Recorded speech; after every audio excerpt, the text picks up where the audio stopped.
Welcome back. Episode 2 Peas in a Pod. Episode 2 Peas in a Pod. Very special guest, Mr. Canada, we say. Mr. Valpo. Ben Krikke. Ben Krikke. Yes. Thanks for having me on, guys. He's going left. Somebody tell Riley. He's going left. Hey, I might shake it up. I'll go right a couple times. You would have no idea. A couple times. Yeah. Just 2. Dude, Ben, my guy, my roommate, my brother. We got to talk about the wildfires to start off with. Yeah. He's from Canada. I was in New York City when all that hit right away. We got to open with the wildfires. What did you guys have going on up there? Why there were so many? Like, what was going on? I don't know. We need all the theories. All They of them. said it was dry. That's the official thing. They said it was dry in the heat. But some conspiracy theorists think it was the government setting them. That checks out. Yeah. Yeah. So I don't know. What did the government stand to gain from setting those wildfires? I don't know. Just making people unhappy, I think. That's it. That's my question behind a lot of those conspiracies. Like, they'll blame a certain party for something. Like, okay, well, what did said party stand to gain from this happening? From lighting the country on fire. Like what could the government possibly have benefited from setting the country on fire and pissing off America? I have no idea. Yeah. No, they did the same thing with COVID too. Really? And then I feel like after COVID, all the conspiracies came out. And then now there's conspiracies about literally everything. Everything. Like, you name it, there's probably a conspiracy. It doesn't even matter the country. People think Wherever. Tupac's alive. There's all these different. They did just reopen his murder investigation. Did they found really? stuff about it. I saw it. No way. Yeah. Like, as in, like, somebody different did it, or like that he's still alive? Nope, he's not alive. I was gonna say, like, dude, like he was in the hospital dead. Yeah. Yeah. I just saw this thing today. They said Epstein or whatever, Jeffrey Epstein is still alive. See, like, I could get behind that. That- That's a conspiracy theory I could get behind. My friend, my guy's good a friend, problem. friend of the pod, Jordan Bohannon, was a big conspiracy theorist. Believed in all of them. Yeah. Like, and I was like, J-Bo, like, you got to tone it down, man. Like, you're losing your mind here. They're interesting. But, I mean, you can get down a rabbit hole and never get out. Realistically, like, you can make anything make sense. Yeah. Like, there's very few things that you can make sense. Obviously, some of the conspiracy theories are more real than others, but like for the most part, like, you can make anything make sense. Yeah. Well, how'd we get here? All right. Let's start. Canada. Yes. You transferred to Iowa. What was the biggest decision or the biggest factor that brought you to Iowa? Yeah. I mean, a lot went into it. Obviously, Great teammates. yeah. That honestly, yeah. Great like, host. great host on the visit. And No, Ben. I know he was your host, but I was the one who applied the pressure when you came over to the I mean, house. we bonded over, Vandy and, Yeah. and all that Over stuff. Stackhouse. Yeah, that was fun. So, just really appreciated everything, from top to bottom with the coaches and style of play and all that stuff, and a lot of freedom and obviously successful program. So, Yeah. We play fast. yeah, You figured that out. I learned that He's the a- hard way the first couple weeks. I was like, man, we play a lot and we get up and down, but I like rim running. So Yeah, you've been doing really well with this so far. No, yeah, because good. I remember I saw some of your Valpo clips and like I was like, this guy runs to the rim. He's perfect. Yeah. yeah. It was like Luka. Like Luka just would run to the rim. Luka's not very fast, Mm-hmm. but not very fast. He's not fast at all. Yeah. But that guy would run to the rim and he would beat the other guy down there, no matter how fast they were, every single time, and he would duck in and he would score. So many points You just off of it. you just need to have a good motor. Yeah. And Yeah. just keep going. Like, Yeah. guys wear down so fast. That's what I found out of Valpo. If you just run, like, they can't catch you. They might Especially catch the you the big first guys. because it's on the scouting report, right? This guy's Right. gonna run to the rim. Yeah. He's gonna run. You got to keep up with him the whole game. Yeah. It's a lot different, like when they're telling you that when you're sitting in your chair in the air conditioned, film room, as opposed to when you're actually like 4 possessions in and you've sprinted the first 4 down the floor and Yeah. you've had to catch up, and now this guy's huffing and puffing, Yeah. and you're like, oh, dude, I could do this all day. Yeah. Yeah. It's a pain to guard too. Oh yeah. I hate guys that rim run. Yeah. So, yeah. And that would especially suck because you rim run. So now you're rim running both ways to stop the first rim run, and then you rim run back the other end. That's the worst, because then you're just running block to block, charge circle to charge circle all game. And you see these wings and stuff, just 3-point line to 3-point line. Absolutely. It's kind of easy. Corner to corner. Yeah. So that's what we're doing, Peyton. Yeah, that's our job. Yeah. No, but Ben, okay, so growing up in Canada, the basketball culture, I'm sure, is not the same as the U.S., especially like kind of where you're from in Canada, just from the way it sounded to me. Right. kind of talk about like where your love from the game or love for the game came, and kind of like how that developed and what made you to, you know, really start to love basketball. Yeah. I mean, we've talked about it with Canada being a hockey country through and through. And I mean, there's pockets of good basketball like in Toronto and Ontario. And the Canadian like national team this year, they could win. Yeah. They could win. Yeah. They got some good talent out east. Oh, yeah. And, I mean, Montreal and all like Quebec and all those places, some good basketball, but not really out west. And I mean, it's getting better. I think the hype after the Raptors made that run in 2019, like people are now interested in watching it. And there's a new startup league in Canada that's a pro league, and they get decent crowds for Canadian basketball, like 7,000, 8,000 fans. And there's a pretty good following. So, I mean, it's getting better. But for me growing up, I mean, it's just not emphasized the way it is here. I mean, the training's not nearly the same, and you just kind of got to get after it by yourself. So for me, I mean, my dad, he played local like college basketball in Canada and Alberta, and he's a teacher too, and he teaches phys ed and all that stuff. So he kind of introduced me to the game, and he runs a camp every year, and I actually went back home a couple weeks ago to help out with that camp. Is that the shirt? Let's promo it. Yeah. Hoop camp right here. Hoop camp. Any sponsorships are accepted. How long has that been going? So this year was his 22nd camp, and then he started 24 years ago, but with COVID and the Canadian rules and everything, they shut it down for 2 years. So God, no more hoop camp. No. But we brought it back. It was sad. Yeah, we brought it back. We brought the hoop camp back. Yeah, and it was a great camp this year, but I went there my first time. I think I was 5, and just fell in love with the game and the competition, and I was young too. Like the ages, I think were 7 to 14 at the time, and me going in as a 5-year-old, I just I had to keep up somehow. Yeah. So just kind of fell in love with playing against older guys and the competition of it all. So, and then my dad also had a bunch of Michael Jordan DVDs growing up and stuff. So I'd always watch like his top 10 highlights and dunks and whatever, and some throwback games. So sweet. Yeah. So what does high school basketball look like in Canada? Yeah, I mean, like I said, there's different regions. Like out east in Toronto, like it's pretty good. Like it's, I don't know how it necessarily compares to here, but I'd think pretty similar. And then back in Edmonton, there's good players, it's good talent, but I mean, it's just not the same. Like it might be a school or two deep, and like I'm come from a city of 1 million people. You think there'd be a little bit more talent. But there's really not, unfortunately. So does each high school have a team, or how's that work? Yeah, most high schools do, and there's a tier system like 4A, 3A, all that stuff. So most do. It's just the coaching up there and the training is just so different. Like I think down here, coaches like get paid, right, and that's kind of their only job. Up there, it's like teachers who volunteer. So who knows what kind of quality of coach you're getting from a volunteer, right? So I know our high school coaches here, like my high school coach, like was a PE teacher for a really long time, and he got you get couple $1,000 to coach high school basketball and like coach the basketball team on the side, but like adding to your teacher salary. Right.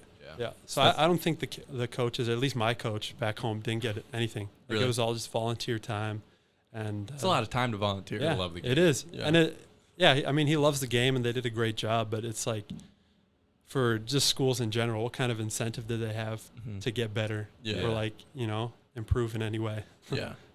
No. Okay. So you said like there's a lot of good talent in Canada out east. Do you are there any like notable like guys that made the NBA or guys that played high level college like kind of out by where you're from, like out west?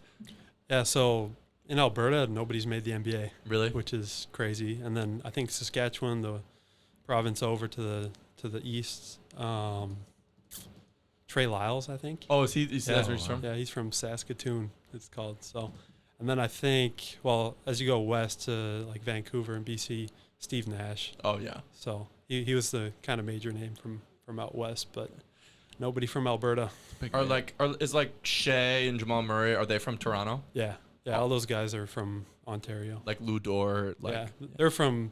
Like Lou Dort, Benedict Mathurin, those guys are from Quebec, Montreal. Yeah, because they speak French. Yeah. Gotcha. Wow. No, you speak French? Not at all. My mom's a French teacher, but I never learned. Never took her class.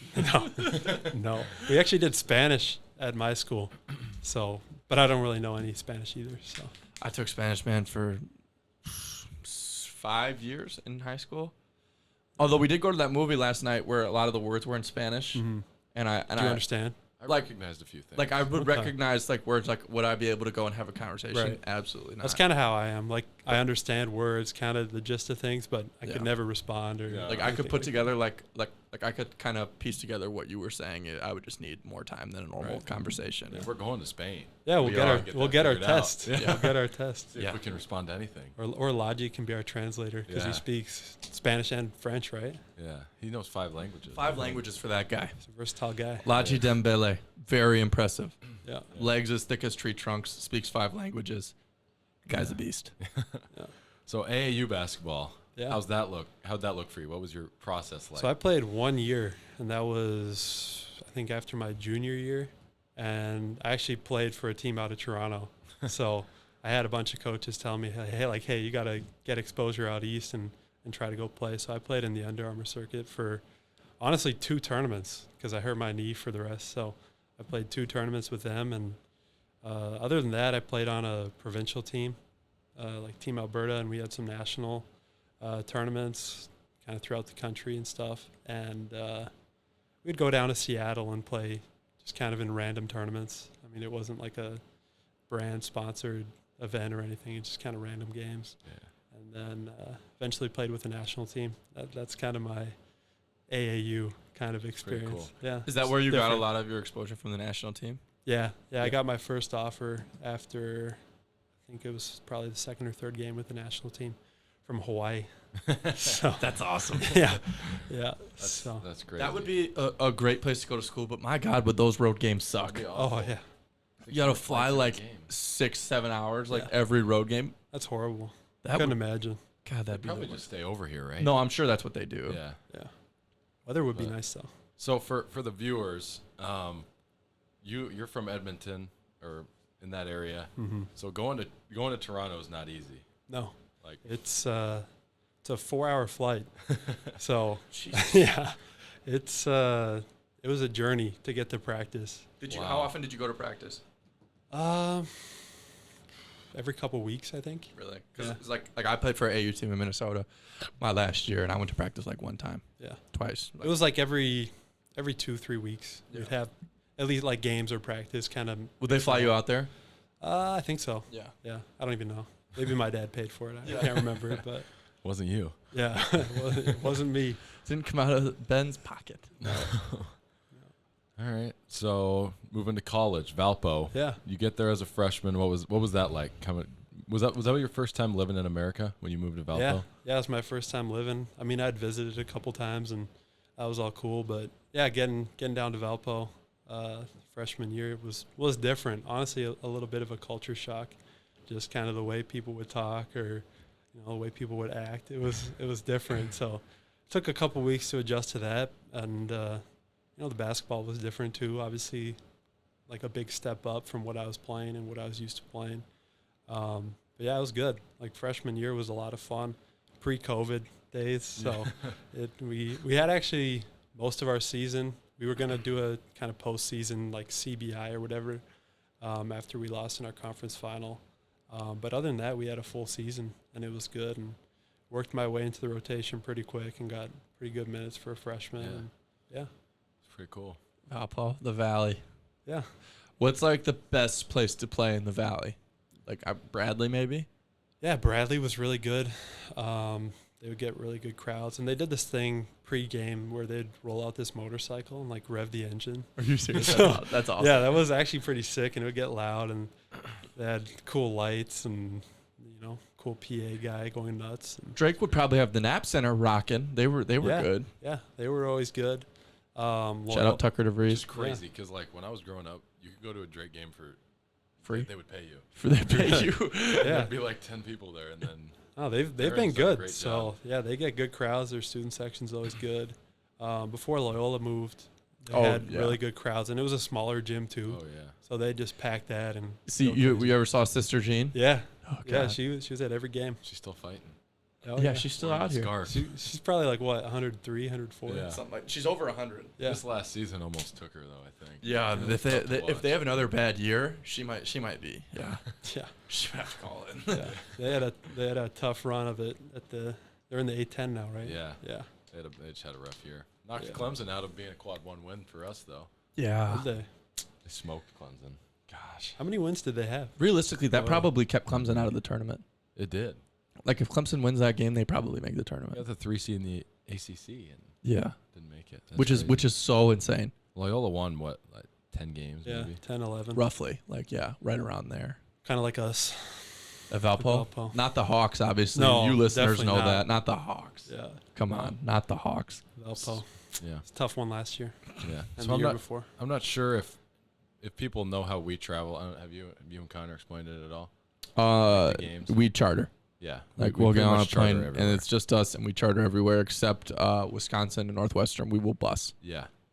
So what did that look like at Valpo? Obviously not a high major program, No. but still I mean, good Valpo, Division 1 I got to give them credit. I mean, they did well for what our budget was. I mean, they made it feel like a good experience for everybody. So, or at least I did. I mean, some guys will complain about it, but I was grateful for my years there. And travel was, I mean, we'd fly commercial some places. Like we went down to Georgia for a tournament this year, and we flew commercial. We went down to the Virgin Islands my freshman year, and then Bahamas my junior year. That was all commercial. And then we did a lot of bus trips last year. I'm trying to think of where we flew. I think we might have flown to Drake. Evansville, we flew a couple times. So Sure. yeah, we chartered a few times. Did you fly to UNI or did you drive Cedar Falls? I think a little bit of both. Mhm. Honestly, I think it kind of just depended on the year. So yeah, definitely wasn't what it is here, but I mean, we made it work. It's not bad. Yeah. What do you think you're gonna miss most about Valpo? Yeah. Girlfriend. Well, she doesn't count. She counts, but not for this question. Yeah. Shout out Victoria. She's the sweetest. She's awesome. Yeah, she's great. I really like the community there. Like it was a smaller kind of campus and community. Like I think only 2,500 to 3,000 students, so pretty tight knit. And then the community itself, like Valpo is a pretty small town. So I got to know a lot of people there, and just whether or not they came out to the games or whatever, it didn't really matter. They were just always supportive and were willing to help a college kid out. So That's nice. yeah, made some good friends, found some good fishing spots and different like private lakes and stuff, and just getting meals from people and just hanging out. So yeah, Yeah. say that. You a big outdoorsman? Big outdoors fish guy? Yeah, I enjoy it just to get kind of my mind off the game and get some fresh air. You hunt? No, I've never hunted, but my dad got me into fishing too. And then kind of throughout like high school and my first few years at Valpo, didn't really fish too much. And then Joe Hedstrom transferred in from Wisconsin, and he had, I think, 5 or 6 fishing rods and all the gear and stuff. Like that guy can fish. Oh, yeah. And he would go, I mean, every day if he could. So I would join as much as I could too, and just really enjoyed it. So you didn't fish much before you got to Valpo? I did with my dad. I mean, it wasn't great fishing. So, yeah. I mean, Edmonton's a big city, so it's still city life. I mean, there's some lakes around and stuff, and we had a cabin out at a lake that we'd go at, but not as consistent as I did with Joe. I gotcha. All right. That's awesome. Yeah. So then this last year, obviously you had a great year. First team, all NBC. Woo! So your coaches left. Just kind of explain kind of what happened and how you basically ended up entering the portal. Yeah. I mean, it was an interesting kind of 3 weeks after the season ended. I mean, we finished up, lost in the first round of our MVC Arch Madness, they call it. Arch Madness. Down in I used to ask Matt when Arch Madness was going on. I would walk up to Gatons. I'd be like, "Don't you just wish you were there, man? Like, if you just get like major FOMO from Arch Madness," and he'd be like, "Dude, shut up." yeah. I mean, it was a cool event, but yeah, no, we struggled like the last 2 years, junior and senior year, just first round exits, pretty embarrassing losses. So we were wrapped up, I think, by like March 3rd or 4th. I mean, it was kind of sad because, I mean, we'd watch March Madness go into April and stuff. And you know. No, that would be crazy because like you guys would literally like, because that's the first tournament, Arch Madness. Yeah. So if you lose early in Arch Madness, it's like It sucks. One of the first teams you're like the first team whose season ended. Yeah. Like one of the first teams whose season Yeah. ended. And then you're just watching. So, yeah, no, this past season it was, so our first round exit, we're done first week of March. And we had spring break. I went down to Indy, hung out with Victoria. And I was already kind of thinking, you know, I'd done 4 years at Valpo, put up good numbers in the Valley. Like, I was kind of thinking, hey, maybe I go try somewhere else for my 5th year. Was on the fence, honestly. Like, it was a tough decision. I really appreciated everything my coaches had done for me. I felt pretty loyal to them, and obviously the community and everything there. I'd built a home there for 4 years. So it was a tough decision, kind of leading up to when my coaches got fired. I mean, so that was weird because we had about 3 or 4 weeks where we heard nothing. And it was Usually they do stuff like that right away. and that's what I thought. And I talked to different, you know, Valpo alum, Alec Peters, who's playing overseas right now and had a little stint in the NBA. And I was asking him, like, hey, kind of what would you do in my situation? I got 1 more year. Like, I was just picking his brain. And he's like, well, you got to see, you know, what they're going to do with the coaching staff. And, you know, I think, yeah, Coach Loddick had 2 years left on his contract. And with Valpo's budget, I wasn't really sure if they were going to buy him out. So I was like, you know, he'd probably be there at least another year. So 3 weeks went by, and it was kind of business as usual. Like, the Valpo coaches kind of went back into recruiting mode for next year. And honestly, we're recruiting me back pretty hard. Like, they came down to Indy for spring break and just hung out and talked to me about next year and what that could look like and all that kind of like sort of thing. But yeah, so all the weeks kind of just rolled by, and it was actually on my birthday that they got fired, which was crazy. Wow. And yeah, I was supposed to go in for an end of the year meeting that day, and I just kind of delayed it a little bit. I'm like, I want to go for birthday lunch. Like, I'll talk to you guys later. And then there will be no later.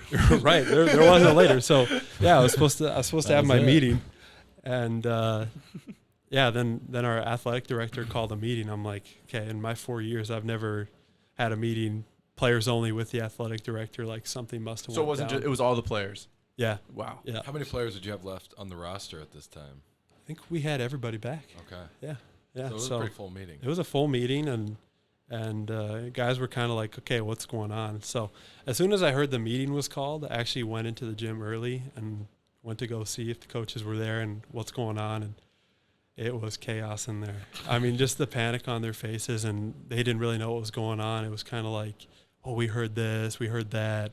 Who calls a meeting at this time in the year? Like, so yeah, we had that meeting and everything went down, and Coach Loddick actually walked me down to compliance, and we entered the portal. And yeah, no, it made my decision easy. I'm like, you know what? I've put in my time here, and it was a great 4 years. So let's try somewhere else. Yeah. It helps not being able to leave on bad terms also. Right. Like, Yeah. Like I they're didn't burn helping any you, that bridges. really Yeah. helps. I didn't burn any bridges, and I graduated from there. Like, I'm an alumni. Like, all respect to Valpo, and I feel like they respect me. I think they do. So Yeah. I feel like I've earned their respect for the last 4 years. So it's I felt like I left on good terms. Would you have stayed if your coach stayed, do you think, ultimately?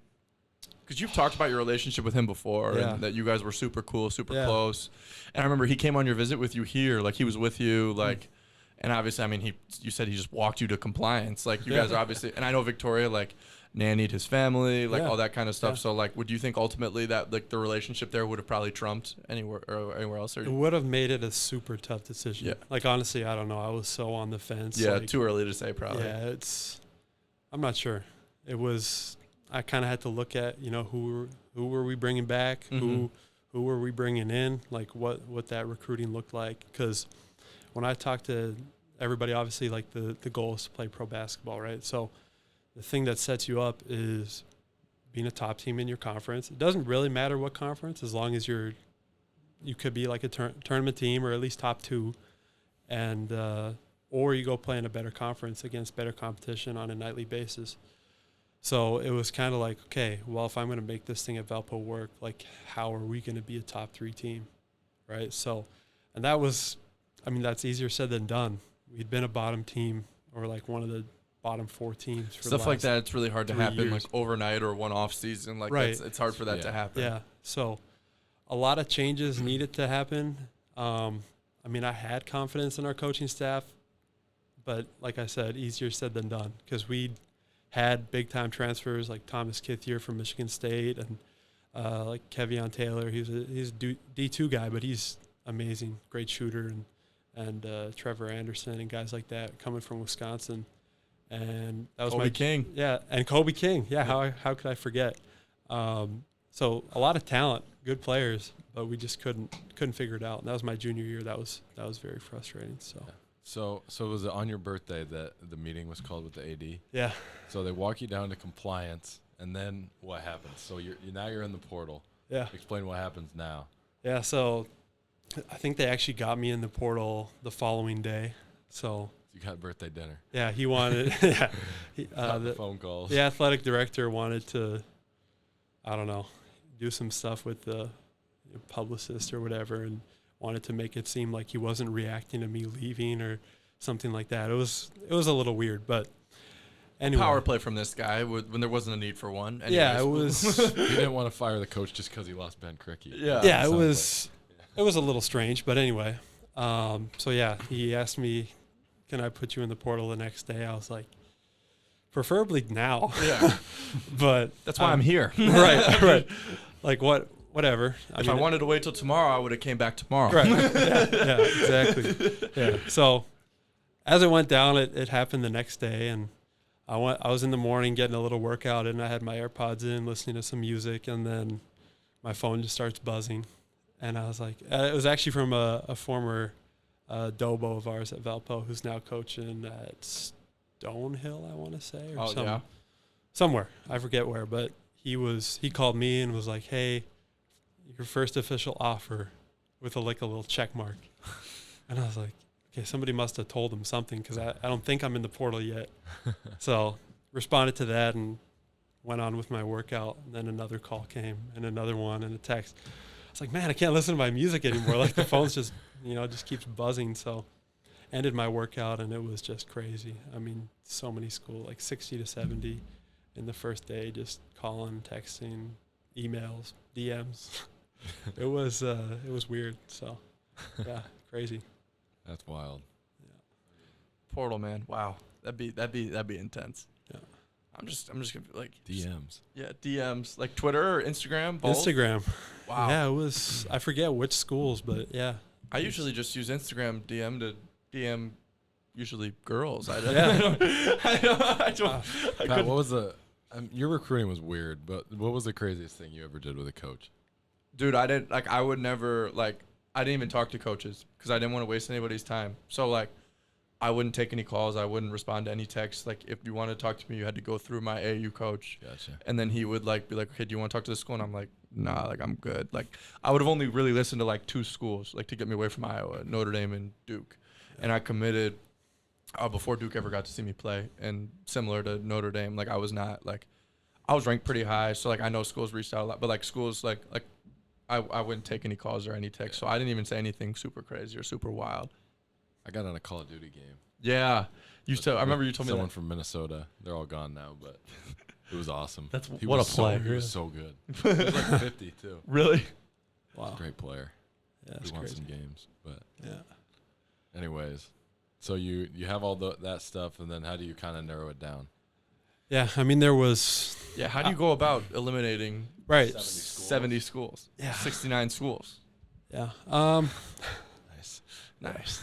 I mean, right off the bat, there's going to be like probably 20 to 30 that you're like, I just don't see myself at. And realistically, like Stonehill being one of them. Right. I mean, yeah. I mean, there's some of those schools like that. And then, I mean, there's some bigger name schools that reached out, and then you kind of just gauge like, okay, how interested are they? Like, do they just need like a role player, or like, what would my role be for them? I remember a couple of schools were reaching out going, "Oh yeah, you're the free throw guy, right?" I'm like, Not exactly. I mean, What exactly does that mean? yeah, I mean, I was like, yeah, I've shot 80% like my career, but I'm not just the free throw guy. So A lot more of the game than free throws. yeah, that was kind of weird. Do you shoot them underhand or something? Yeah, that kind of threw me off. So that was a quick X for me. I was like, yeah. What school asked you that? Ben Krikke, the free throw guy. Yeah. I think Arkansas mentioned it. and then they wanted to, ISO me on the block, like, every once in a long while or Yeah. whatever. But Arkansas, they were probably your first call. They call everybody right away. yeah, Dude, they do this like group recruiting where every assistant reaches out to you, Really? Wow. which is made That's it a hard lot for of me to work. kind of like, follow through with all these conversations. But yeah, no, that was interesting. And then, yeah, I mean, a couple other bigger schools reached out, and it's just like, yeah, what would my role be for them? What, like, would they sit me on the bench for a year? Like, I obviously wanted to play for my last year, so yeah, Well, apparently at Arkansas, they wanted you to shoot free throws. yeah, And that's about it. yeah. Did they lose a game because of free throws, or what's the whole thing there with I Arkansas? don't know. I don't We understand. gotta figure that out. Yeah, no, we got to get to the bottom of that. Got to call that guy. Very strange. Yeah. So then, like, realistically, like, what were your last couple schools, and then, like, what ultimately attracted you to Iowa over, like what attracted you to those other schools, and then ultimately, like, what was the deciding factor into why you chose Iowa? I know we kind of got into that a little bit earlier, but kind of just now that we're back on that topic. Right. Yeah, I'd say my top 4 or 5 by the end of it were obviously here, Nebraska, Notre Dame, and Vanderbilt. Even though that was a bit Vandy. of a falling out. They were not happy with you. I ruined their Easter weekend, unfortunately. was I felt bad. I really did. There's no way their Easter could have been that affected. I don't know. You'd think it'd be better now. You don't have to host a recruit. On Yeah. it. Right. So That's what we were trying to figure out driving him back from your dad's house. yeah, that was a strange story that we can touch on later. But yeah, I'd say those kind of main 4. And I mean, I think Colorado too would be like the 5th or 6th down the line.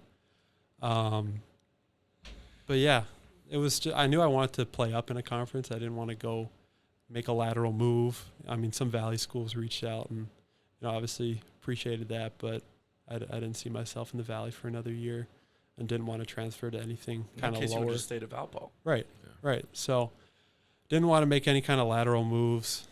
Those 4 schools that I mentioned were obviously in better conferences, Big Ten, ACC, and SEC. So wanted to, first thing, wanted to play up, and then obviously wanted to have a big role on a team, and then contribute to a team that's been successful and has gone to the tournament. So those were kind of my main criteria. Obviously, like, people talk about NIL. It's like, that's a piece of it. For me, it wasn't a super big piece. Obviously, you want to get something. Like, you don't want to, just have a year of nothing. How's that work being foreign? We had problems with Philip, I know. But We had all sorts of problems with Yeah. Philip. It wasn't just about NIL. Yeah. That Philip is just insane. I think they love you, find, Philly. yeah, they find ways to get you your money. I mean, it's just, you got to do the work, like, in a different country. You Yeah. can't actually do it here. Gotcha. So you don't want to complicate your student visa or whatever. So Gotcha. After that, we're going to take a quick break. We'll be back in a few minutes.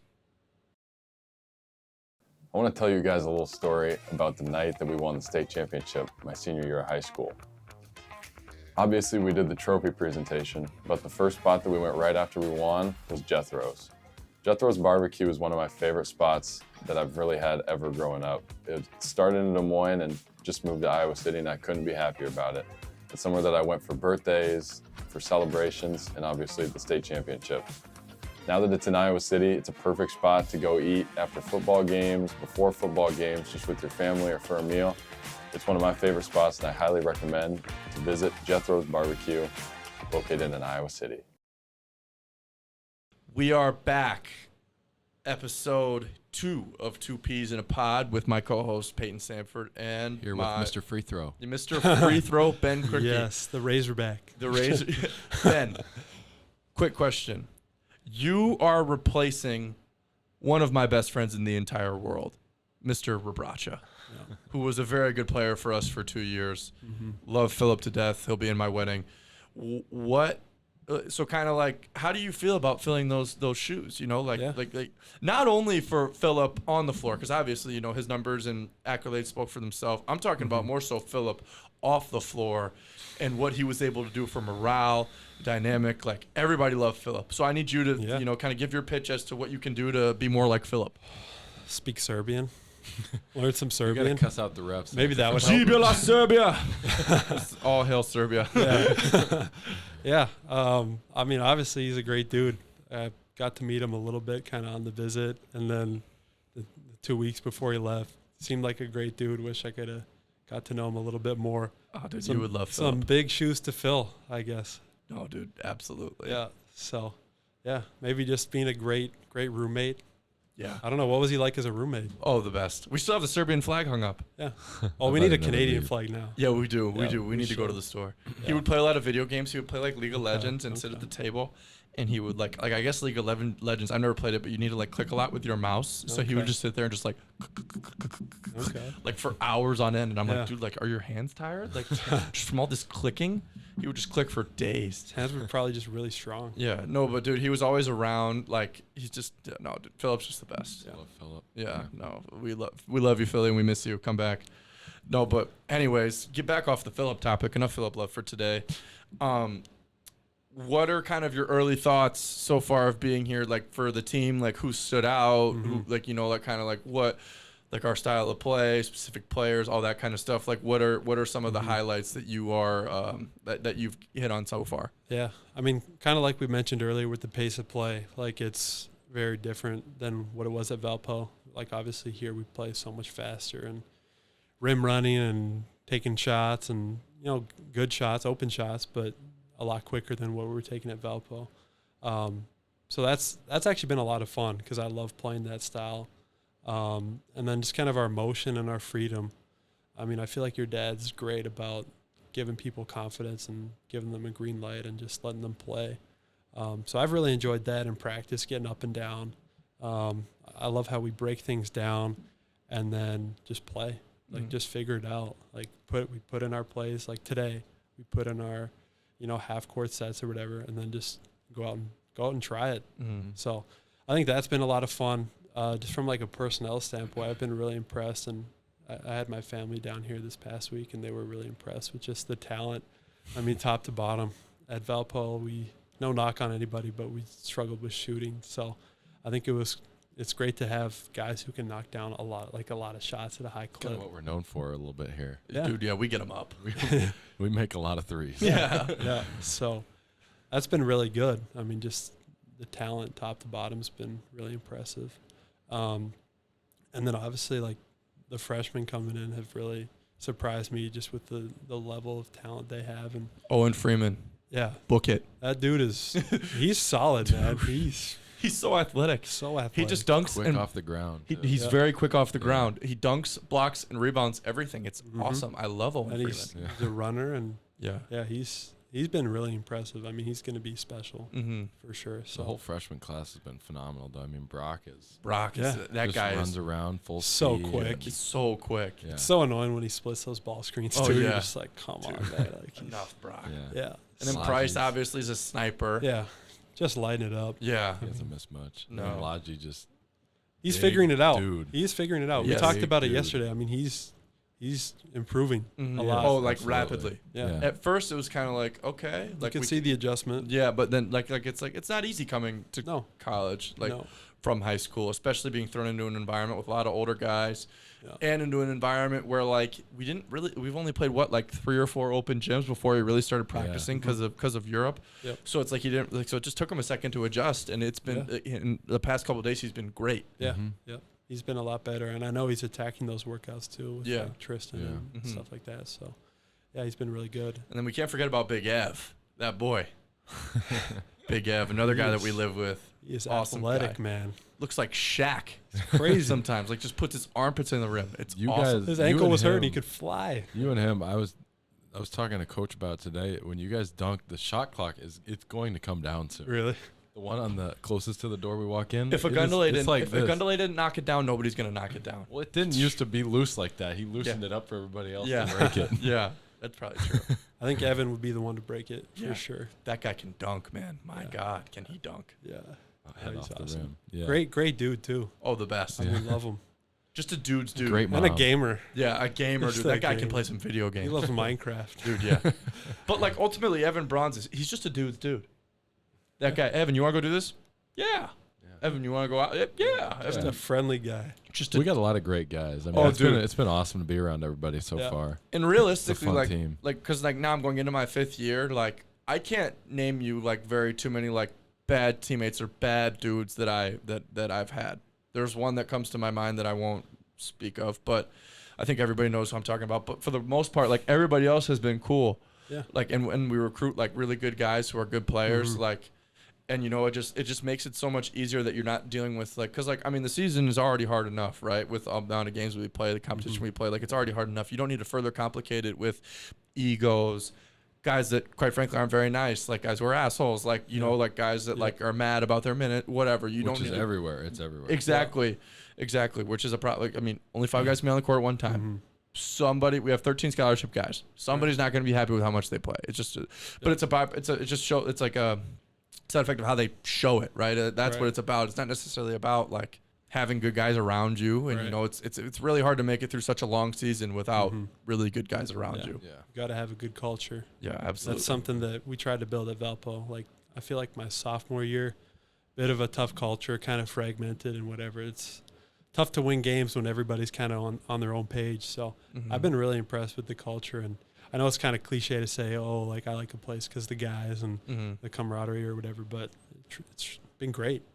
So And the thing is, like, I know, like, a lot of people, like, if you watch every introductory press conference of any new coach this season or last season, it's like, gonna come in and change the culture. We're gonna change the culture. You know, it's like, it's kind of hard to do. Like, you gotta like it's you can set rules and set standards, but if you don't recruit guys that fit within those, like, it's a lot harder to like mold specific guys into certain standards, like, than it is if you just, like, get them straight away. And for a coach, like, how do they control that off the court? You Like, can't. they can control the culture in practice maybe, or games or film sessions, whatever, but, like, how do you just build good guys? No, dude, but seriously, it's like, it's hard to control. Like, like my dad always say, like he doesn't have to worry about guys, like, off the floor. Like, he doesn't want to worry about that. You got to worry enough about what's going on the floor. You want to recruit guys, recruit their families, and, you know, you see what kind of, like how they grew up, where they come from, like, and you can see how that applies to, you know, what you want in your program. You can't. It's a lot harder to just completely, just flat out change somebody. Yeah. Yeah. Absolutely. You know, you got to recruit to those specific standards. Yeah. That's how you build a program. Exactly. Exactly. Takes time. Absolutely. Ben, here just to wrap the thing up here. Like I said, we appreciate your time. You know, it's awesome that you chose to spend an hour or so of this evening with Payton and I. It's been great. It's been awesome. So we're gonna end it with our quick hitter segments, brought to you by Jethro's Barbecue. If you want barbecue right by Carver Hawkeye Arena, look no further. There's Jethro's. There it is. One of the best Right barbecue spots. It's a tradition of the Sanford family. It could be, or you could make the argument that it's one of the best barbecue spots in the world. I'm in. Yeah, Might be the best. You can make that argument. But so that this segment is brought to you by Jethro's. New location right by Carver. Right by Carver, right down the road where Old Chicago used to be. But so this segment is like quick hitters. All right. First question. Favorite food spot so far in Iowa City?